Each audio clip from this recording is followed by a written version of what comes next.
And we are now looking at the monitoring system.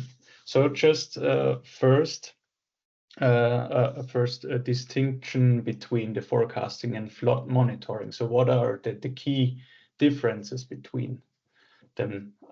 So for forecasting, as we heard, we use that to predict when and where a flood might happen.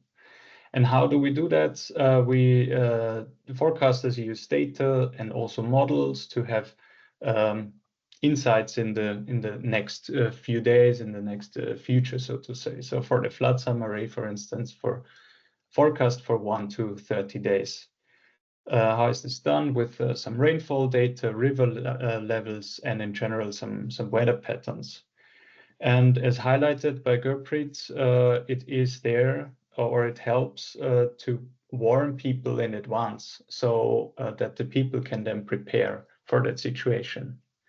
On the opposite, on the flood monitoring side, we are keeping eye on floods as they happen. So we try to we try to get data to determine if there is flood or no, and then we keep an eye on the floods and as they happen.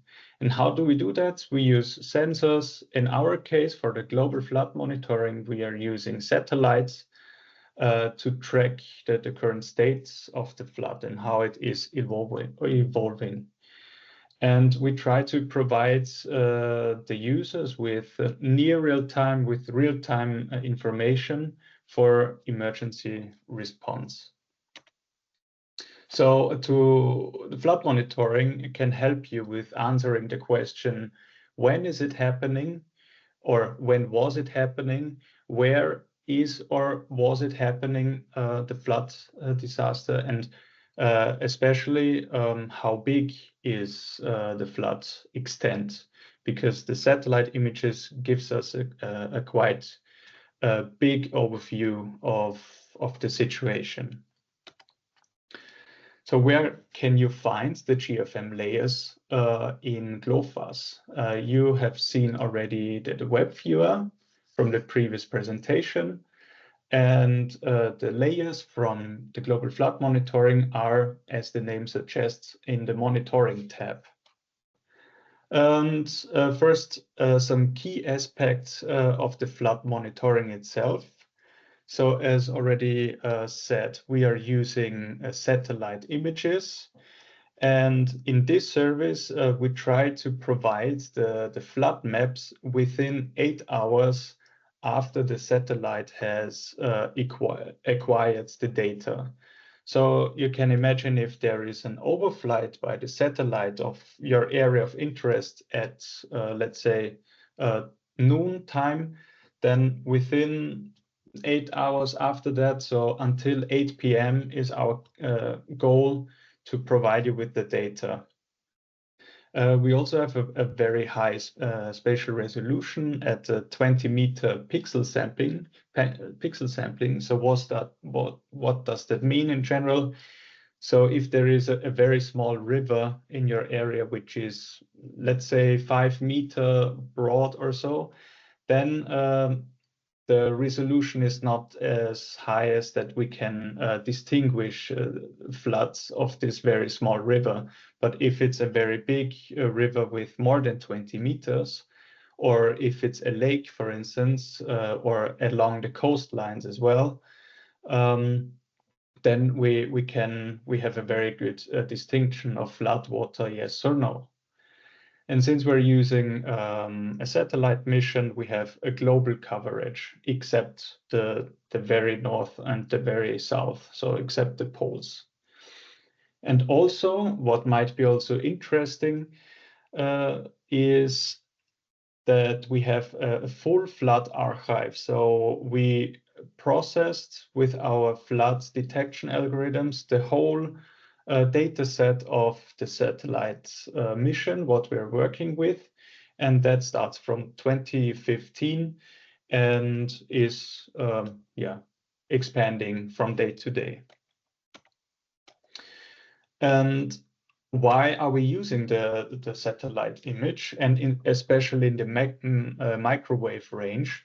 So on the opposite to an optical satellite, where we get real color images, the microwave satellites are not dependent on sunlight. So we can distinguish, or we can measure data on Earth's surface day and night.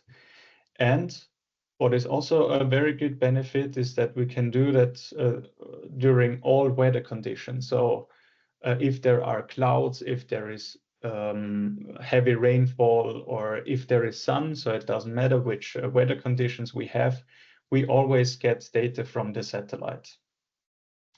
And research has found in the last 20 years and more that it is very effective to discriminate water on ground. So that's why we are using the microwave satellite images. And to understand a little bit better how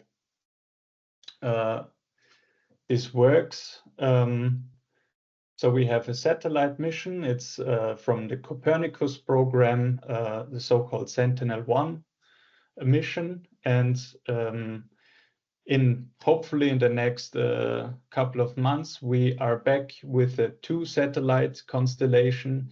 And then we have the situation, what you can see here in the video. So within 6 days, we reach global coverage. So you can think of that your region will be measured in best case scenario within 6 days. Sometimes, depending on the location on the Earth, it can take a little bit longer, but the aim is that we have an overpass, so a measurement of the image within the 6 days. Currently, the situation is that we only have 1 satellite, and this the revisit time is a little bit longer, but Copernicus team is working hard to get the satellite, the 2nd satellite, in operation soon. So then we are back to 6 days. So more the practical and for you probably more interesting part is how to visualize the GFM data in the GLOFASS web viewer. So you remember from the last slides, the video of the satellites. The satellite is measuring the Earth's surface along some tracks, you can imagine, like this. And those tracks are separated in the so-called scenes. And that are the exact boundaries here in red and green, what you can see in the web viewer. So everywhere where you can see a boundary, it doesn't matter which color, there is some data to visualize from the satellite. And we thought of how can we bring attention to unusually high amount of flooded areas, as we call it here. We try to color these boundaries in green and in red. Green doesn't mean that this is a good situation. So it doesn't matter the color. This is important to understand. It doesn't matter the color if we detected flood or not. So whenever there is a boundary, there is flood detected. So it is worth to have a deeper look into it. But if it's red, then we have an unusually high amount and also a very big areas of flood. And as you remember from the last presentation, the tropical cyclone use case. So the left image with the green boundaries was before the tropical cyclone, and the right image with the red boundaries was after, or actually during, the tropical cyclone. So the observed flood extent is one of the most important layers. What you want to probably visualize is And there we distinguish between flood and no flood. So if it's in color, in this reddish color, then there is flood detected. And if not, then there is no flood detected. But to give a better understanding or a better feeling, we also have a likelihood. So how likely it is that this pixel is flooded. And so there you can focus more on the dark red areas, and those dark red areas tell us that it is also a very high likelihood of flood classification in that areas. And another layer, and that is the last layer I want to present you today, is the Sentinel-1 schedule layer. This might be very interesting for you to get an idea on or to identify the next overpass of the Sentinel of the satellite. So when you see today a measurement in your area, then you can also turn on the schedule, and then you can click on one of those blue areas, and on the bottom right, you then see the observation time start and time stop. And there you can identify the next, when the satellite is observing your area of interest the next time. So on that day, plus the 8 hours what we are using as, or what we need to process the data, you can turn on the web viewer again and have a look what the satellite was measuring at the time. To sum up a little bit, we also need to highlight that this GFM, our GFM product, also has some limitations. And I will just pick a few ones. What is very important to know is that on very dry or sandy soils, so especially in desert areas, it can happen that we have a so-called over-detection. So it is very hard for the signal to distinct between flood or not flood in this very dry and very sandy soils, so in desert areas. So in the signal, this can look like water, and therefore also the algorithms then say that this can be flood. So if you're aware that this is a very, very desert area and you see some flooded pixels there, then use this information with caution. The same is for frozen ground and wet snow. So in the very northern part of Asia or Europe, we see sometimes these problematic areas, and also very big tarmac covered roads and very big airfields or so can also create a misclassification. Yes, and for the mist alarms in urban areas where we have a lot of built up areas, it also for the signal, it's very hard to distinguish between flood or no flood for the same reason as just mentioned with the impervious areas. So this is also very a tricky part. That is it. I know this was now a lot of information, but I encourage you to register an account and then play around with the layers, and if any questions arise, on the next slide there are some contact points for the GFM part, so for the flood monitoring part. And also I want to highlight that if you want to know more about the GFM product, and probably also for the forecasting team or from the forecasting team, but for the GFM part, we can create areas of interest in our portal, and then you can get in GloFast notifications if in this area was detected So we can have maybe another demonstration of this feature in the future. We can also have, or you maybe want to know more about a maximum flood extent and how to download this for a certain area of interest or time range. And this is then a more expert knowledge demonstration would be how to access and also download the GFM data and maybe process it with further steps. So this is also possible. But if you're interested or have any questions, you can reach us best through the GLOFOS contact form. Also, we have some email address, and yeah, or just have another look at the slides. Now, more a concrete example. We will start with a short demo. We will use the use case from the colleagues from the forecasting team. So we also use the use case from the tropical cyclone of March 10.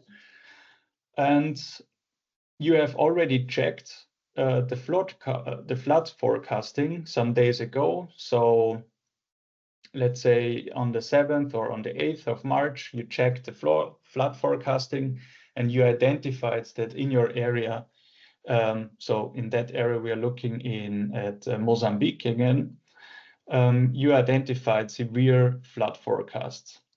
So now we want to check if for, in that case, yesterday, so for 9th of March 2023, if also GFM has observed some flooded areas. And if yes, where and how big it is.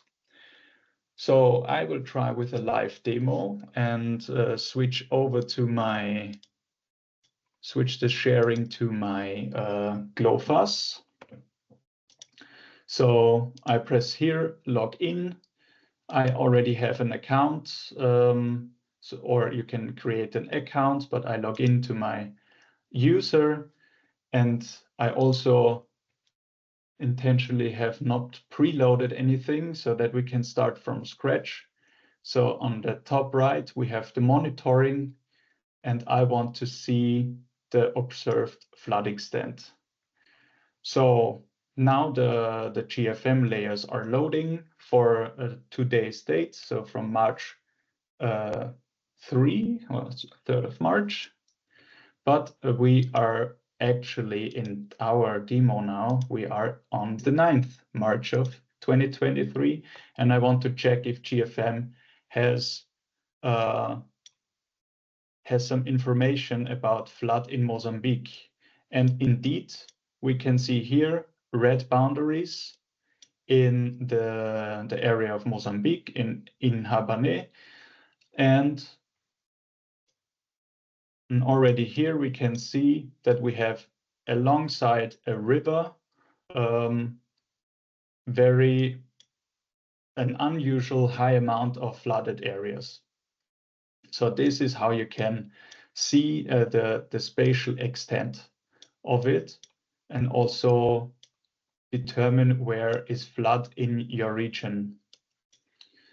And to have a comparison to the previous loaded one, to the previous presentation, we also can load the flood forecasting for that very same day. So as Gurpreet showed, we go to the 9th March again of 2023. And let's see how fast we can load this layer. Yes, there it is. And if I now turn a little bit the transparency, you can see that in the severe flood forecasting that we also have almost the same areas are also measured by the monitoring. So forecasting said in the next few days there is a flood coming, and with the monitoring you can then actually check if this was happening and how big was the extent.